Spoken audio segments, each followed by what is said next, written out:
What's up, guys? It's your girl Phoenix Novelle, and I want to say thank you for tuning into another Musicians on Gigs episode.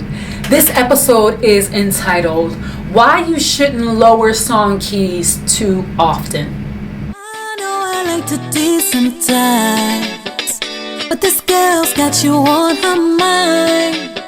Something about your walk, talk, smile so bright, kinda something like my kryptonite. I'm not easy, believe me, but I know what I want.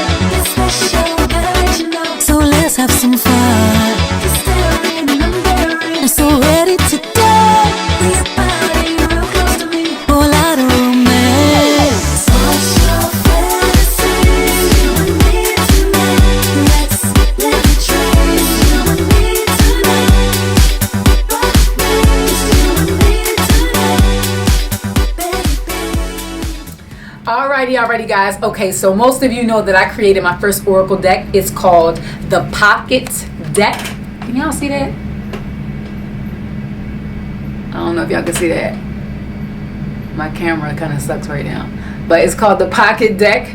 And Pocket stands for Painting on Conscious Karmic Entangled Textile. It is an Oracle deck where I basically give you words of encouragement. Let me read this because sometimes I don't really explain what it is and I want to. The Pocket Deck is full of inspirational messages designed to awaken the limitless power that dwells within us all. This 45 card deck was carefully crafted with deliberate loving intent to remove any negative thoughts that block this power and disrupt its ability to permeate the fabric of our minds. Okay? That is why I created this deck, and that's what it's intended to do. So I am going to pull a card and give you guys the inspirational message for this video. I do this every day. I pull from my deck every day. I just finished making my second Oracle deck, which is entitled what? What is my second deck entitled? Power Tools. Wow. My second deck is entitled Power Tool Dailies, where it is affirmations and assignments. And that's going to be released very shortly and available also exclusively on my website at www.phoenixnovelle.com. Same place you can purchase this pocket deck as well. All right, guys. Now I'm ready to pull a Oracle card. And the message for today is, I found happiness when I stopped making other people responsible for how I felt about myself. Okay? I don't know if y'all can see that. The lighting sucks in here right now. But yes, as much as we want to blame other people for our dispositions or our unhappiness or blame them for the way we feel about life or a situation, you're just like you're reflecting, you're projecting. It's not true. And it's when you do feel that discomfort based on something another person does or doesn't do for you or to you, it's a clear indication that you are not on the right wavelength. Like, you are responsible for your own happiness, and it just means that the volume that you place on other people is way too loud. It has too much control of your emotions, and you need to adjust accordingly. That's all it is. Listen, we care about people. We do want them to treat us a certain way. They do have the ability to affect us emotionally. All of that's real. Not disputing that. The issue is when things don't go right, or when you want them to do something and because they don't, you can't make moves, or you feel some type of way, or you get into this funk until they, do something to change your mood. It's just too much power. And I'm all about self-empowerment. So finding a way to hold on to your power. Allow people to add to it. No, undoubtedly. But don't allow them to take away or fill. Like, that's the importance. The importance is that you need to be 100%. You need to be 100% You have to be able to empower yourself whenever you need it. You have to be able to motivate yourself, inspire yourself whenever you need it. Because if you're constantly looking for things on the outside to get you up and to get you motivated and to get you excited, you will always be at the mercy of what other people want to give whenever they feel like it. And that ain't gonna work. It's not gonna work because it's unsustainable, because they have freedom, free will. And so this oracle card hopefully will remind anybody out there who is waiting on somebody to call them, to give them something, to validate them, to say that they love them, to do something for them, to make them feel like they are good enough or that they can actually move forward. Step back, because you're doing it wrong. Find a way from the inside to control the color of the outside. And if somebody wants to bless you, or somebody wants to praise you or give you their attention, let it be extra, but don't let it be a necessity, because it'll always keep you in a place of deficit. It'll always keep you in a place of lack, and that's not what we're about. All right, guys, so let's get into it. All right, I know this is the Musicians on Gigs channel, but I wanted to introduce my card deck to you guys too, because come on, musicians, we're people too, right? And we have relationships with other artists, and we want the world to love us, and we want so much for acceptance and people to praise us and be happy with what we put out into the world with our gifts. And sometimes that's not always, it's not always the case. But so I want to empower you guys as well, and that's why I introduced you guys to my pocket deck. So anyway, this video was entitled "Why You Should Not Always Change the Keys." Why you shouldn't change the keys to songs often. Now listen, we all have different registers and different voices, okay? We got soprano, alto, first, second, tenor. We got, we have bass, baritone. We have all these different registers. Some of our voices are light, they're bright, they're husky, they're sharp, they're deep, they're very soft and flowy, and there are so many different styles. And I think it's a beautiful thing. However, me coming from the world of the cover band industry, where I made a living performing other people's material, and I spent a whole lot of time in the beginning, especially in the beginning of my journey, singing all the hits, the pop, top 40, R&B, hip hop, and I was too ashamed to ask for lower keys. If a song was, I went to school and I was a second soprano. That's kind of where I was. But then for a long time, I wasn't singing outside of school. And I was singing in school, singing opera. So once I actually stepped out into the world, I'm doing, hip hop, pop, and R&B, and the whole shape of the mouth is completely different. So I'm trying to sing these high notes, and I'm doing this 5-6 days a week, mind you, nights a week, mind you.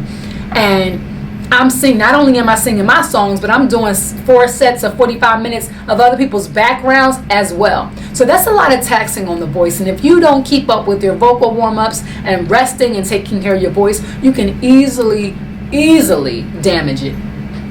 Unfortunately, it's something that I did. I was a gigaholic, first of all, so I constantly was gigging. When it was money, when it was opportunities, and it's so much more intoxicating when people are paying you to do this. Because all I had to do was use a talent or a gift that I was kind of, born with or whatever, to make money. And, they were taking care of everything else. So it was really easy.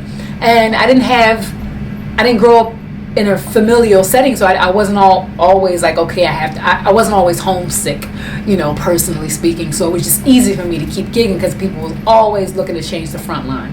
So anyway, after a while, when I would get sick, or the first time I really got sick was when I was in China. Like I went to Beijing for a gig, and I got so sick it was ridiculous. So sick that I lost all my high register.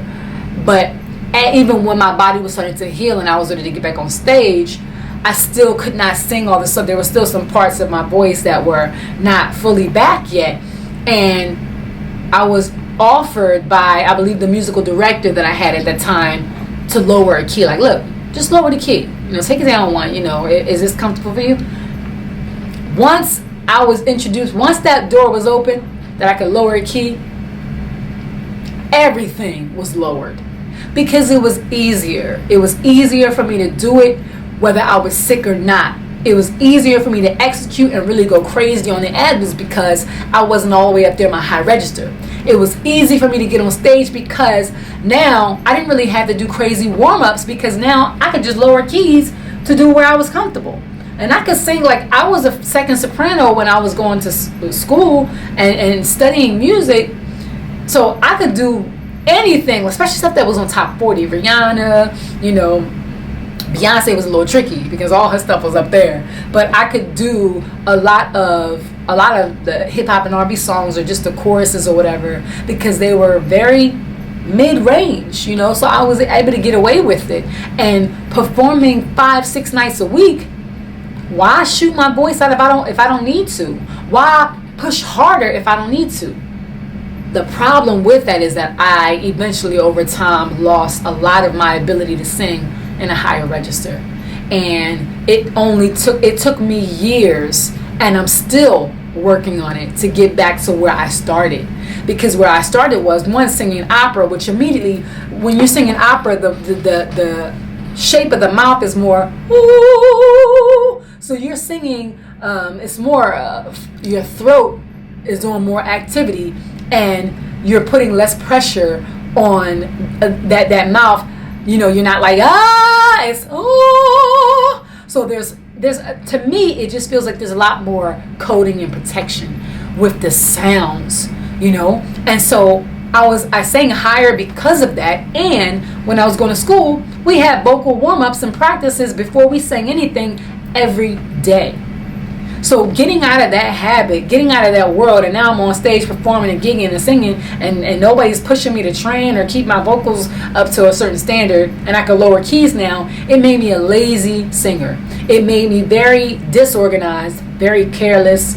It made me very, I wasn't ambitious. I just wasn't trying to be impressive. I wasn't trying to really push and keep that register up and sing songs that were powerful. And it's in those powerful songs that the audience was, you know, and there were singers who I worked with who were they just loved it. Anytime a crazy ass high song like Love on Top or whatever, or Chandelier came out, they were the first one to say, I'm doing it. And they may drop the key one, you know, a half a note or a whole note, but I was dropping keys 2 and 3 notes. Like, I'm talking about 2 and 3 whole notes. And to the point where I would have instrumentalists say to me, you know what, you might as well just not sing that song, because it just ain't the same. But I didn't care, because it was like, you know what, look, it's my voice. And I am not at all saying that you should not do that, because I advocate for every singer to be able to say, listen, this is not for my register. Either we lower it, you know, 1 step, or 1 whole step, 1 half step, or you give it to somebody else. Because if you're not in a position to know how to maneuver your voice to sing comfortably in that range, then you could damage your voice that way as well. You know, but this video, I'm focusing again on taking the easy route. You know what I'm saying? Kind of like staying right here, when as a singer, as a female singer, as a singer who was a second soprano, you know that you could go much higher if you just practice and stretch your damn vocals. But I just got so used to it, and because I was gigging nonstop with no breaks, years and years on end, my voice was already damaging itself because it was not given any time to rest. So vocalists, singers, don't ever stop pushing yourself. You got to push yourself the right way. You got to sing the right way. You got to rehearse and warm up the right way, because there's rules to this shit in terms of protecting your pipes and singing from your diaphragm and preparing, you know, for those notes or whatever, and expanding your range in a healthy way. But I just became so comfortable that it set me back years of the training that I had when I was younger and I was first starting out, because it was just so easy. It was so much easier to not do it, to not work hard, to not try hard. And now I'm excited to get back to where I know I could be, because now that I'm performing more of my original music, now that I'm writing more, and I'm still in the world of gigging and doing cover songs, but now that my focus is more on me as an artist, I want to be impressive. I want to be able to sing the songs I write. Like, that's another thing. Like, I'm not trying to have to give somebody else a song that I wrote because I can't execute it the way I have it in my mind. nor am I going to lower keys because it's more comfortable for me to sing, when I know that it would be more impressive and more powerful if I could sing it the way I heard it in my head. So at the end of the day, again, when you know that you could really do something, don't sell yourself short. When you know that you can sing a song, but it's just easier for you. Now, if you're sick, I think it's a good idea to have songs in place to say, all right, these are the songs I can do right now, blah, blah, blah. Can you lower these keys on those days? But if you stay there the whole time, you don't use it, you lose it. And that's with anything. You neglect it, you don't respect it, it's gone. That's with anything. It's the same thing with your register. I always compare it to laying railroad tracks. Like you later, like you're creating, I guess, or even building muscles. Like you're creating something that wasn't there. In my case, it was there, and I had to dust off the damn tracks or whatever and kind of redefine them. But when it comes to you actually reaching your full potential and stretching those vocal cords and being able to perform those songs, like I want to sing Whitney Houston. I want to sing Mariah Carey. I want to do stuff I used to do when I was a little bit younger.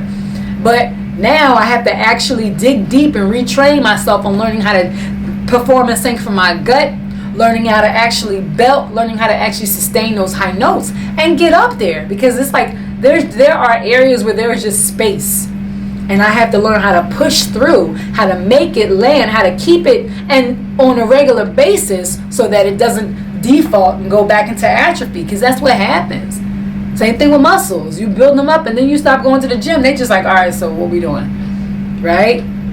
So again, don't push yourself to the point where you damage your vocals, because either way can be damaging. But don't get so lazy that you set yourself so far back and you can't perform songs. Like I was not allowed to get gigs out here in LA because I was asked to sing songs in the original keys that I just couldn't execute. I couldn't execute confidently. And like one of them was Dance with Somebody, Whitney Houston. And I'm like, look, can we lower the key? Because I wanted to be able to sing the song and really give it my all without like sounding like I'm at the top of my register. But now that I'm practicing the song on a regular basis, I'm getting back to where I know I was. Like, it's not like I'm trying to be something I'm not. And that's another thing. Like, you have to know where you're comfortable. I know that I am a second soprano because that's where I was when I started. And now that I'm not singing back to back and gigging like crazy, my voice is coming back and I'm able to get back into that spot that I started. So respect yourself, respect your vocals, respect the art. You know what I'm saying? And don't sell yourself short, because you're going to be the one that paid for it in a long time, and it's going to cost you more if you let that go than it would if you actually maintain it and make sure that you're always ready to execute and be at the top of your game. So, ladies and gentlemen, thank you for tuning in to this Musicians on Gigs episode. If you have any topic ideas, questions, or just want to shout me out, send me an email at musiciansongigs@gmail.com, musiciansongigs@gmail.com, or like and subscribe, leave me a little hey, what's up, shout out. And you can even add whatever your personal experiences is when it comes to you singing and developing your vocal cords, and any tips or advice that you have for other artists. Guys, stay tuned for the next Musicians on Gigs episode, and until then, peace.